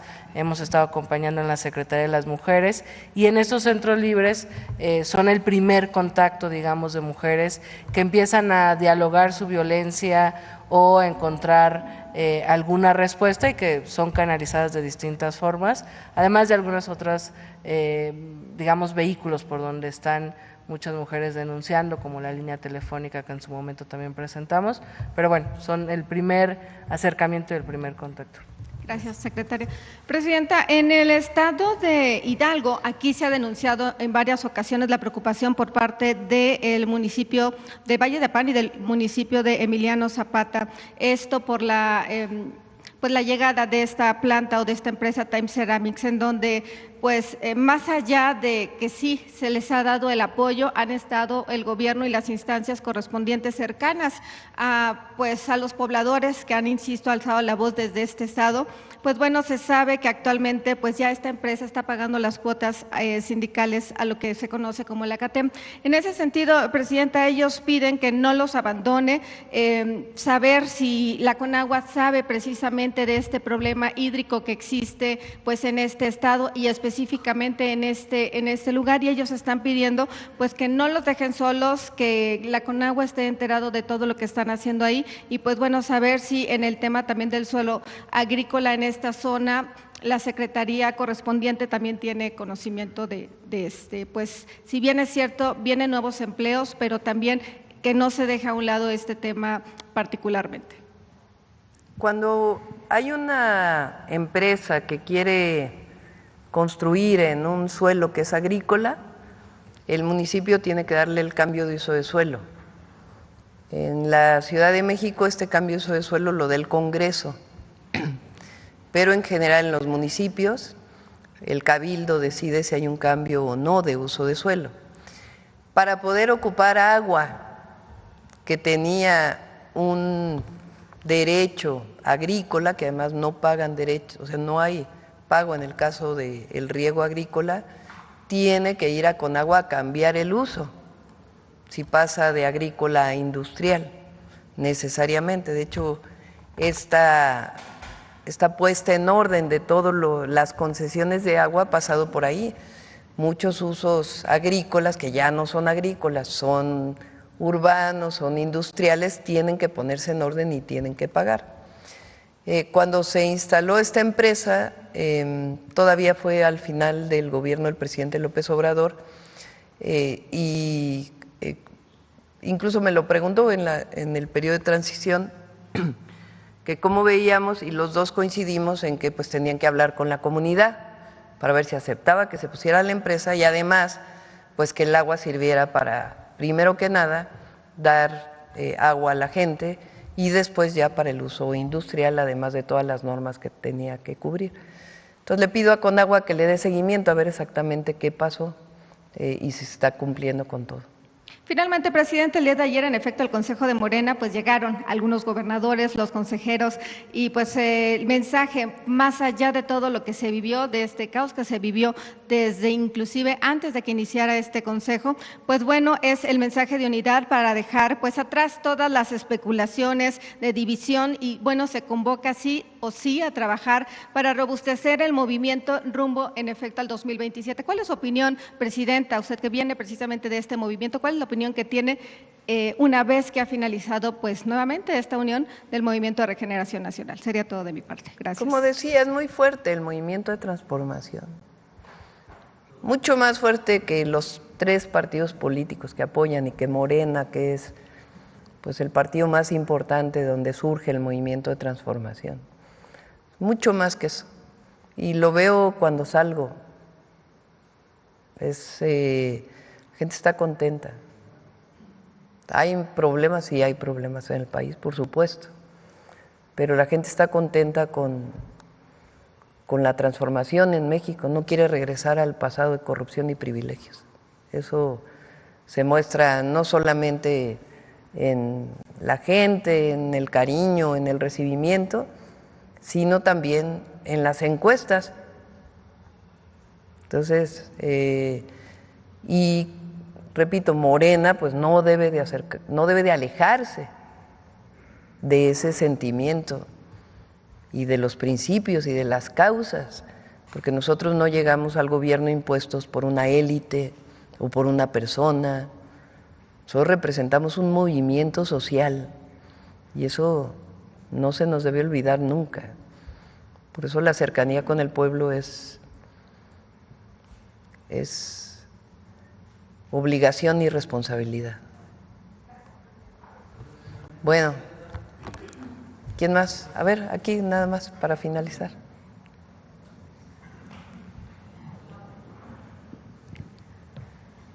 Hay que preguntar porque después hay confusión.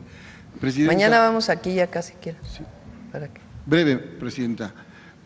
Primero preguntarle cómo encuentra Acapulco ahora con esta visita y sobre todo entiendo que dile a Efraín que te pase las fotografías de lo del agua, de cómo se ve el río Salado ya con el desasolve que se está haciendo y la limpieza. Sí, ayer las pasó, a ver si te contesta. Claro. Me siento por una sugerencia de los colegas. Presidenta, ¿cómo encuentra Acapulco ahora en este periodo de apertura, sobre todo vacacional? ¿Sí? Entiendo también que en estas visitas de casa por casa se tiene un promedio de 430,000 visitas cuando son 800,000 habitantes, o sea, casi la mitad. Entonces es una tarea que se dice fácil, pero quien conoce el puerto, su complejidad, las orillas del puerto, realmente son condiciones muy complejas, ¿no? ¿Cómo lo encuentra usted hoy y qué mensaje también le da a la población, sobre todo nacional, que en estos días pues sigue prefiriendo el destino Acapulco como su centro preferido? Acapulco, de prácticamente todos los hoteles, condominios, si no están ya reparados después del Otis, están en reparación. Incluso hoteles que sus dueños no querían repararlos, se les ha apoyado para ya sea créditos con Afinsa o en su caso si querían vender, pues que se facilitara todos los trámites para poderlos hacer desde el municipio, el estado y el gobierno federal. Entonces podemos decir que prácticamente todos los hoteles, condominios, edificios, si no están ya reparados, están en reparación. Acapulco tenía o tiene alrededor de casi 19,000 cuartos, ¿es así? A ver si habitaciones, y ahora se han recuperado prácticamente 16,000 y lo que queda está en proceso de recuperarse. Lugares que habían sido abandonados, como un centro acuático muy famoso ahí en la costera, el Sisi, ya hay un empresario que decidió invertir para recuperarlo.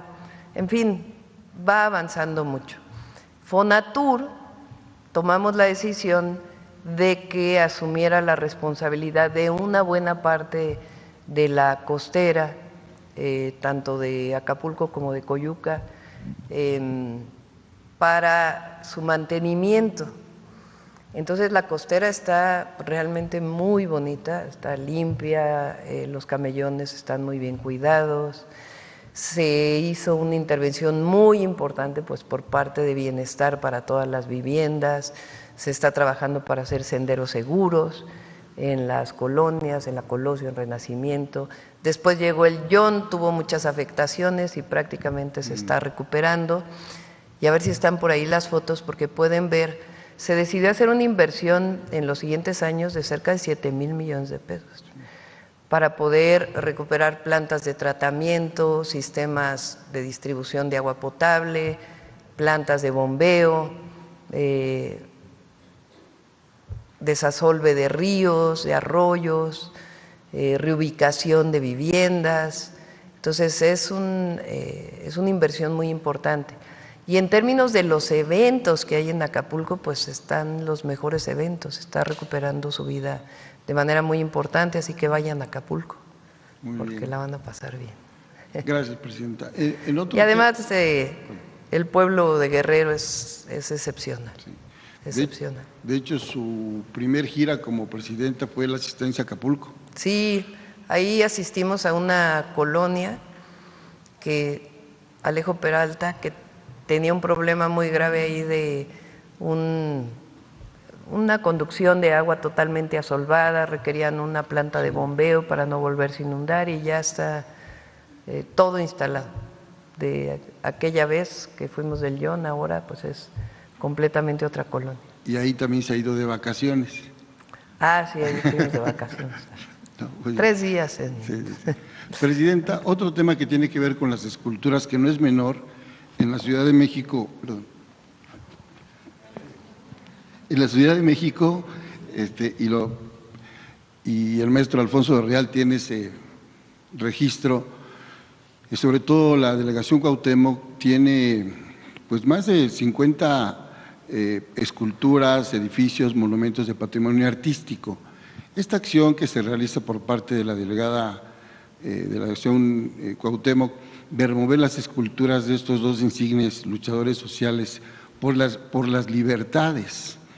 Tenemos otras, ella aduce en ese momento que no hay un permiso, cuando no informa, en primer lugar, a la Comisión de Monumentos y Obras Artísticas de la Ciudad de México, donde la delegación también participa el INAH, participa Bellas Artes y la Jefatura de Gobierno, y no manda un comunicado alguno de decir vamos a mover eso, no investigan ni avisa.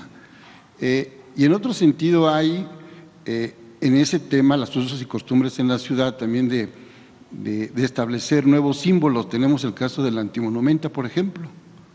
Ese es un tema importante y tenemos otra escultura que estaría en riesgo si sigue esta política, porque tenemos a Ho Chi Minh, por ejemplo, aquí a un lado de la plaza del metro Pino Suárez, que se crea en el 2009 y ahí el maestro Vigilio Caballero es incluso invitado para inaugurarla.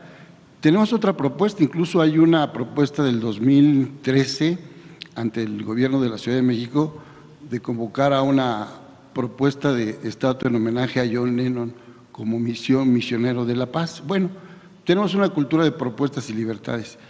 ¿Cuál es el mensaje que tiene usted sobre este asunto para que atrás de esto no se vea pues también una especie de centrificación ideológica promoviendo la xenofobia histórica? Primero el argumento, ¿no?, que es la intolerancia total, ¿no?, porque luego nos critican a nosotros.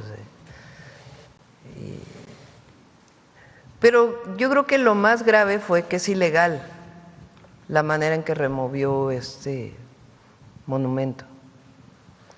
No se puede remover un monumento en la Ciudad de México si no pasa por un comité. Ese comité pues está principalmente las instituciones de cultura, es decir, el Instituto Nacional de Antropología e Historia, el Instituto Nacional de Bellas Artes y Literatura, la propia Secretaría de Cultura del Gobierno de la Ciudad de México y también pues lo que entonces se llamaba la Secretaría de Desarrollo Urbano y Vivienda, que hoy creo que lleva otro nombre, ¿no? De planeación, creo que lleva el nombre, donde está Alejandro Encinas. Entonces, no se puede quitar una estatua, un monumento, así nada más porque sí, porque se le ocurrió a alguien.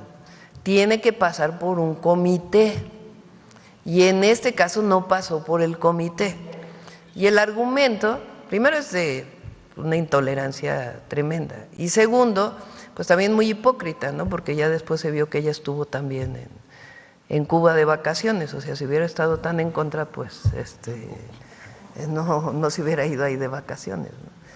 Pero más allá de eso, el viernes la Secretaria de Cultura, Claudia Curiel, en coordinación con el Gobierno de la Ciudad de México, envió un oficio diciendo, a ver, lo que no puede, porque además ya dijo que iba a subastar o no sé qué cosa, sí, el monumento, eso sí boletos, sería daño patrimonial. A través de boletos.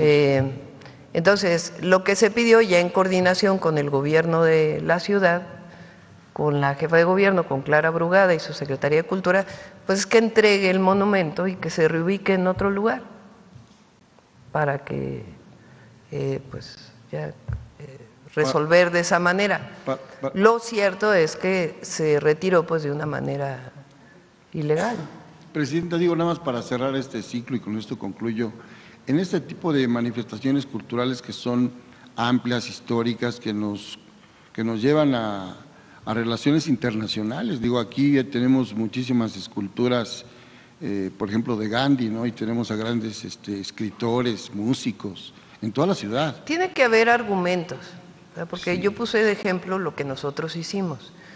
Cuando fui jefa de gobierno, nosotros movimos la estatua de Colón, sí, con un argumento, que es que nos lo pidieron los pueblos originarios, porque Colón, pues en realidad el hacer una oda a Colón en ese lugar en donde estaba, lo consideraban los pueblos originarios como una afrenta. Entonces, ¿pero qué fue lo que se hizo? Se pasó por el comité, se dieron los argumentos y entonces se tomó la decisión de reubicar esa estatua.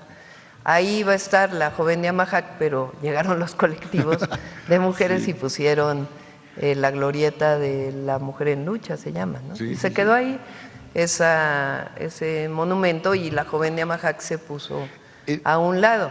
Pero fíjense, es incluso pues un movimiento social. Hay muchos antimonumentos que se llaman en la Ciudad de México que no son oficiales, sino que son colectivos que ponen ahí sus monumentos. En este caso, más allá de cualquier tema donde ella pudiera no estar de acuerdo, tendría que haber pasado por un comité. No puedes tú llegar y retirar un monumento, que además pues nosotros estamos de acuerdo con que estuviera ese monumento ahí.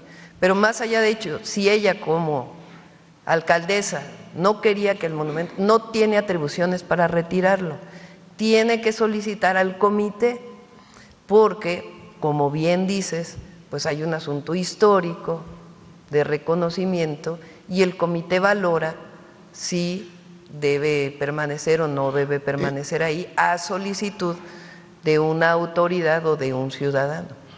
¿El comité tendría facultades para convocar una consulta y que se cerrara? Tiene facultades y ahí también está legislada la consulta en la Ciudad de México, también. Es todo por mi parte, gracias, sí, presidente. Bueno, ya, vamos a humanismo mexicano. A ver, ¿no te mandaron, Efraín? A ver, perdóname. No, es que, bueno, ese sí. Pero es que hay unos que es antes y después. Hay unas fotografías que están antes y después. Pero yo creo que el río Salado nunca había estado así.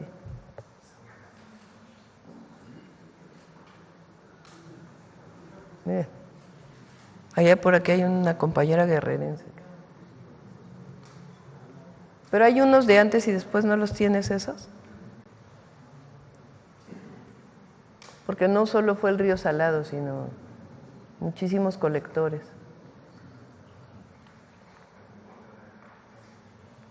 Es un trabajo de meses, desde el huracán John, cómo se fue recuperando el cauce del río. Y de sus taludes. Pero ahí, a ver, se las debo para mañana, el antes y después, ahí te recuerdas porque sí es muy impresionante el trabajo que se ha estado haciendo. Bueno, vamos con Humanismo Mexicano, disculpe.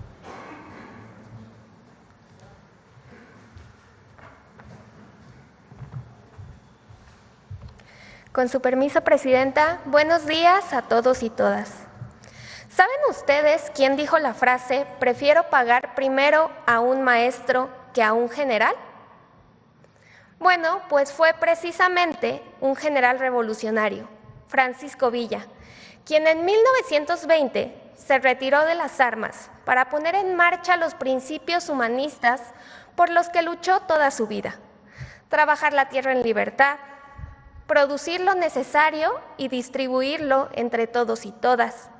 Y sobre todo, priorizar la educación, que él mismo consideraba un factor importantísimo para la transformación social. El día de hoy, en el marco del aniversario luctuoso de Francisco Villa, que se conmemoró el día de ayer, les invitamos a conocer el experimento social al que el general dedicó sus últimos días.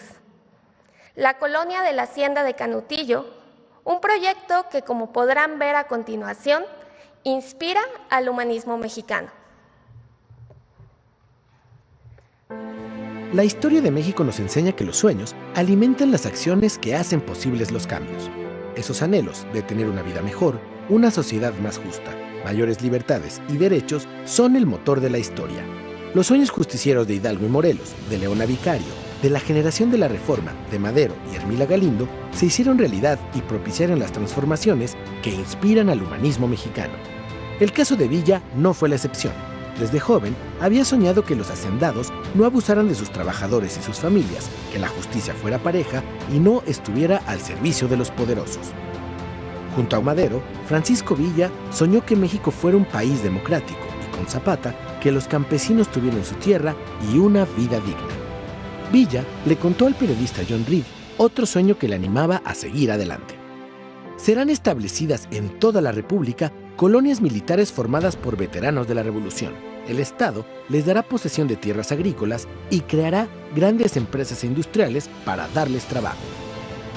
Laborarán 3 días de la semana y lo harán duro, porque el trabajo honrado es más importante que pelear y solo el trabajo así produce buenos ciudadanos.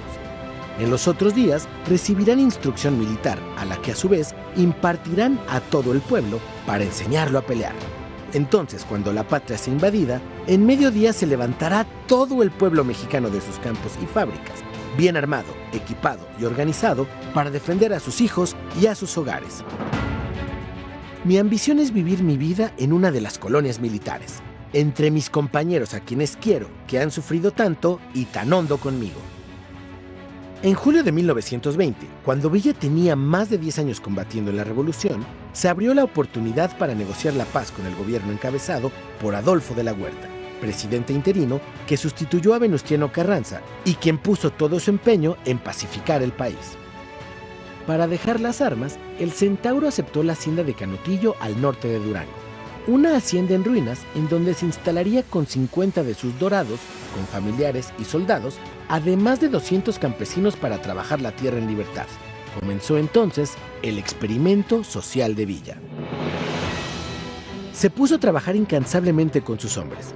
Desde la madrugada organizó la reconstrucción de la hacienda, la limpieza de las tierras, el cavado de canales. Hizo una herrería y una carpintería. Una vez que estuvo preparada la tierra, sembró trigo, maíz, frijol y chile. Puso una tienda en donde toda la gente podía obtener alimentos y víveres gratuitos. El dinero que obtenía lo repartía entre las viudas y huérfanos que vivían ahí. Construyó una escuela primaria a la que él mismo se inscribió como alumno y a la que asistía junto con algunos de sus hijos. La llamó Felipe Ángeles en honor a su entrañable amigo caído en la lucha. Asistían 400 niñas y niños. Los profesores ganaban más que el jefe de la policía estatal. Villa siempre dijo que prefería pagar primero al maestro y luego al general. Por un momento, el Gran Centauro del Norte estaba haciendo realidad su sueño junto con sus fieles soldados, sus familias y el campesinado. En Canutillo se puso en marcha el proyecto de transformación social en beneficio de familias pobres, de viudas y huérfanos. Villa hubiera querido que ese ejemplo se replicara y se extendiera por el país. Pero apenas 3 años después, el 20 de julio de 1923, el Centauro del Norte, Francisco Villa, fue asesinado en Parral. Fue un crimen de Estado que dejó trunco su sueño agrario. Sueños y realidades como ese experimento social y productivo villista alimentan el proyecto del humanismo mexicano. Son sueños que sobreviven a los grandes hombres que los soñaron, sueños que merecen contarse, sueños que todavía pueden iluminar el camino para una sociedad más justa y humanista.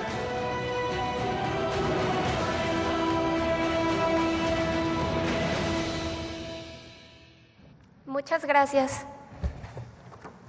Buen día.